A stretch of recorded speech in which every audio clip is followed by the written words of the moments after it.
Welcome to Daily Current Affair. Today is 10th of October 2022. The question is, S. Jaishankar, External Foreign Affairs Minister S. Jaishankar launches book Modi at the rate 20, Dreams Meet Delivery. It has been launched in Johannesburg, Auckland, New York और Italy.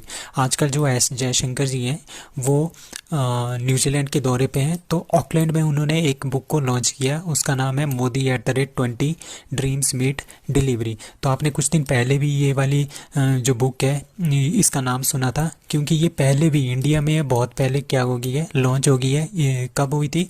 11 मई 2022 को ये launch हो गई है India में, Modi at the rate 20 dreams meet delivery. ये किसके ऊपर है? ये मोदी के ऊपर है, जो हमारे पास प्राइम मिनिस्टर नरेंद्र मोदी है उनके ऊपर है।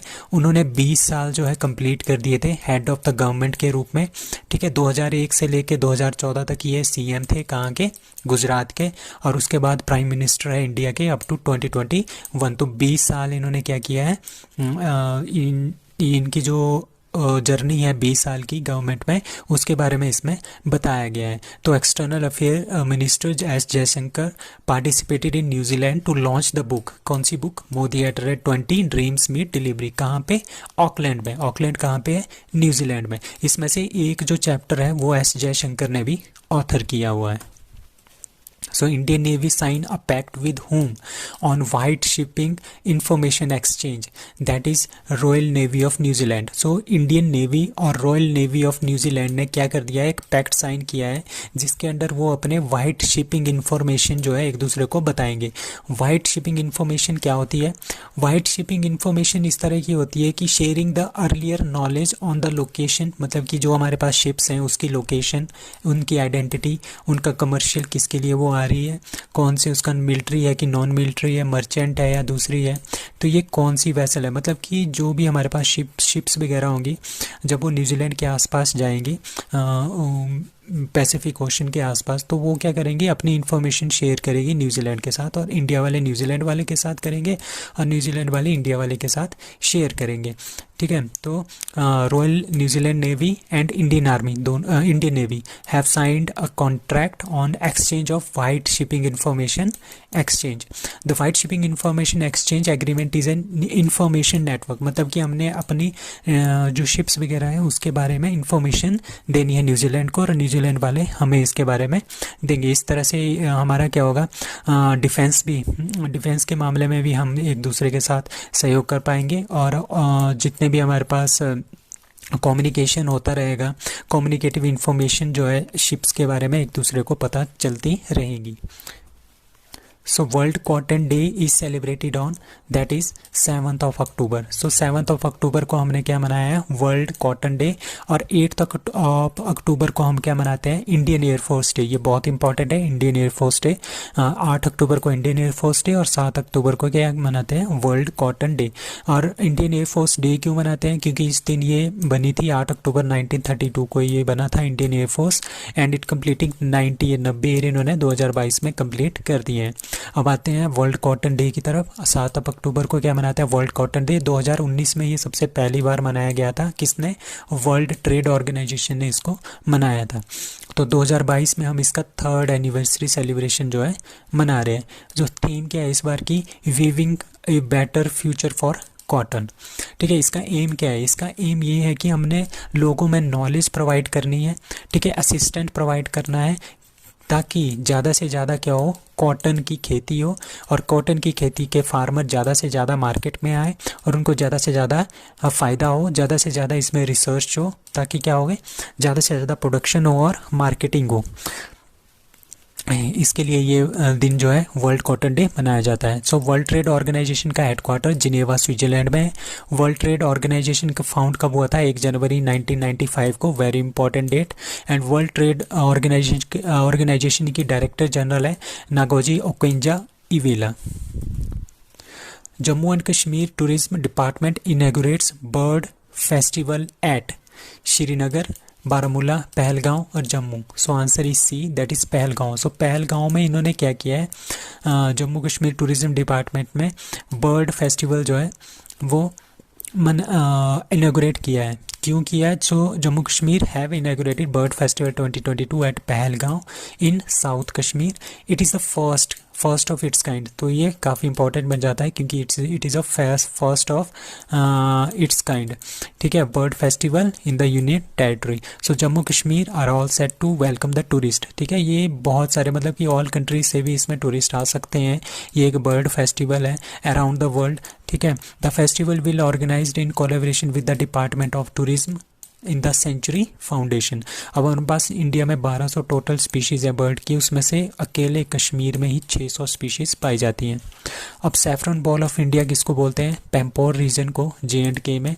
और सैफरन प्रोजेक्ट हम नेक्टर और DST, नेक्टर हमारे पास है north east council for technical education and research plus department of science और टेक्नोलॉजी, ये दोनों मिलके नॉर्थ ईस्ट इंडिया में सैफरन की खेती के लिए वहाँ पे जगह देख रहे हैं।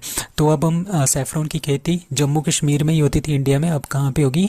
नॉर्थ ईस्ट में, अरुणाचल प्रदेश और मेघालय में भी होगी। Who won Nobel peace prize 2022? That is LS. Bialiatski memorial at centre for civil liberties. D all of these. So answer is D, that is all of these. So जो ये memorial है, memorial and centre for civil liberties, ये दोनों organisations हैं और एक person है, ठीक है, एक इंडिविजुअल है, उनका नाम है एल.एस. बालास्की। ही इज़ फ्रॉम, ये हमारे पास जो रशिया के साथ जो उनके पड़ोसी देश हैं, वहाँ से हैं, बेलारूस। सो ये बेलारूस से हैं और ये दो ऑर्गेनाइजेशन है। तो नॉर्वेजियन कौन ये डिसाइड करता है? द नॉर्वेजियन नोबेल कमेटी इसको डिसाइड करती है कि हमने किसको नोबेल प्राइज़ देना है। तो उन्होंने दो ऑर्गेनाइजेशन और एक इंडिविजुअल को सिलेक्ट किया है, LS. Bialiatski, is from Belarus, and memorial plus centre for civil liberties, ये दोनों ऑर्गेनाइजेशंस हैं। तो this year peace prize is awarded to the human right advocate है ये, कौन सा? LS. Bialiatski, he is from Belarus. So ये Belarus से हैं। और दूसरा एक मेमोरियल है, ये ऑर्गेनाइजेशन है रशिया में ये ऑर्गेनाइजेशन है। और यूक्रेन की एक ऑर्गेनाइजेशन है जिसका नाम है सेंटर फॉर सिविल लाइबिलिटीज़। इन तीनों ने काफ़ी ज़्यादा काम किया है। जब हमारे पास रशिया और यूक्रेन के बीच में क्राइसिस चल रहे थे तो इन्होंने काफ़ी ज़्यादा योगदान दिया था उसको शांत करने में। तो LS. Bialiatski was one of the initiative for democracy, ये डेमोक्रेसी के लिए बहुत ज़्यादा लड़ाई की थी इन्होंने बेलारूस में अगर डेमोक्रेसी स्थापित करने के लिए इन्होंने काफ़ी मूवमेंट्स भी किए थे और कई बार जेल भी गए हुए थे इन 90s में। तो नोबेल पीस प्राइज़ कब दिया जाता है? और ये डिसाइड हुआ है कि किस किस को देना है, और ये दिया कब जाएगा? 10 दिसंबर को दिया जाएगा ऑस्लो, नॉर्वे में। और नोबेल पीस प्राइज़ 2021 का किसका मिला है? मारिया रेसा और दमित्री मुराटोव को। Dmitry Muratov, he is from, ये दोनों हमारे पास जर्नलिस्ट थे, ये रशिया के जर्नलिस्ट थे दमित्री, और मारिया रेसा ये फिलीपींस के हैं, बट ओरिजिनल ये रहते कहाँ पे? USA में।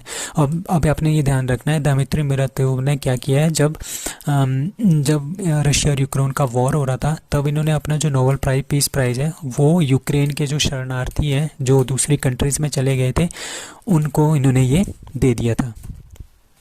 Who launched Insure India campaign? LIC, ICICI, RBI और HDFC life insurance. So answer is D, that is HDFC life insurance. तो इन्होंने क्या किया है? इंश्योर इंडिया कैंपेन जो इन्होंने लॉन्च किया है, इसके अकॉर्डिंगली ये क्या बताएंगे? ये बताएंगे कि इंश्योरेंस करने से आपके क्या फ़ायदे होंगे, क्या क्या इसके एम है, उसके बारे में उन लोगों को एजुकेट करना है, उसके बेनिफिट के बारे में भी इनको बताना है। तो ये किसने स्टार्ट किया है? HDFC लाइफ इंश्योरेंस ने। So prohibition of online gambling and regulation of online games ordinance 2022 came into effect in which state? मतलब कि जो ऑनलाइन गैम्बलिंग है और ऑनलाइन गेम्स हैं उनको बंद करने का, उनको प्रोहिबिटेड करने का, उनको बंद करने का ऑर्डिनेंस किस स्टेट ने जारी किया है? That is Tamil Nadu. B, that is Tamil Nadu. So Tamil Nadu के गवर्नर है R.N. रवि, इन्होंने एक ऑर्डिनेंस जारी किया है कि जो ये ऑनलाइन गेमिंग है, ऑनलाइन गेमिंग और ऑनलाइन गैम्बलिंग होती है जो तीन पत्ती होता है और इस तरह की ऑनलाइन जो भी गैम्बलिंग है और ऑनलाइन जो गेम है उसको बंद कर दो, ठीक है। तमिलनाडु के गवर्नमेंट ने बोला है। With this Tamil Nadu prohibition of online gambling and regulation of online games ordinance 2022 जो है वो स्टार्ट हो गया है। अंडर द रेगुलेशन, रेगुलेशन के अंदर क्या क्या है, जो लोकल ऑनलाइन गेम प्रोवाइडर्स हैं उनको पहले रजिस्ट्रेशन करनी पड़ेगी गवर्नमेंट के साथ। गवर्नमेंट अगर उनको अलाउ करती है तो वो एलोएशन कितने टाइम का होगा, उनकी रजिस्ट्रेशन 3 साल के लिए वो उनको रजिस्ट्रेशन देंगे और उनके थ्रू थोड़ी बहुत गेम्स चला सकते हैं। बट हमारे पास जो भी गेम्स हैं उनमें हमारे पास मनी इन्वॉल्व नहीं होना चाहिए और काइंड्स ऑफ स्टेक्स जो होते हैं वो अलाउ नहीं है।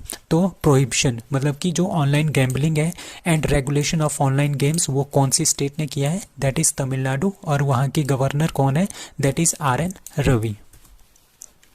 सो टेलीकॉम जेंट एक उसका नाम है Optus which has recently hit by a cyber attack, ठीक है, is based in which country, that is C Australia. सो ऑस्ट्रेलिया की एक कंपनी है, टेलीकॉम कंपनी है, उसका नाम है ऑप्टस। उनको क्या किया है, अभी साइबर अटैक से उनको जो है जूझना पड़ रहा है, मतलब कि साइबर अटैक उन पे हुआ है। जो ये साइबर अटैक होता है ये डार्क वेब के थ्रू करते हैं। इसमें क्या हुआ, इनके पास जितने भी हमारे पास टेलीफोन इनके जितने भी कॉन्टैक्ट्स थे उनका जो डाटा है वो जो है लीक हो गया है। कितने कितने लोगों का डाटा लीक हुआ है, 1.2 मिलियन कस्टमर्स का डाटा जो है वो लीक हो गया था। और जो साइबर अटैक हुआ था वो अभी तक पता नहीं चल पाया कि वो कहाँ से हुआ था, क्योंकि ये बहुत ही ज़्यादा सिक्योर्ड होते हैं डार्क वेब, तो उसके थ्रू हमें पता नहीं चलता कि ये कहाँ से हो रहा है। It is considered as one of the biggest cyber attack in the country and इससे जो लोग हैं 10 मिलियन कस्टमर्स जो हैं इससे अफेक्ट हुए हैं, ठीक है। और जो 10 मिलियन कस्टमर है वो 40% ऑस्ट्रेलिया के, मतलब कि 40% जो ऑस्ट्रेलिया की पॉपुलेशन है वो इससे अफेक्ट हुई है। तो the federal government has released change to telecommunication laws after this breach. So telecom giant Optus ये कहाँ की है, दैट इज़ ऑफ ऑस्ट्रेलिया। और किसकी वजह से ये न्यूज़ में है, क्योंकि इनके ऊपर क्या हुआ है, एक साइबर अटैक हुआ है। So that's all for today, thank you.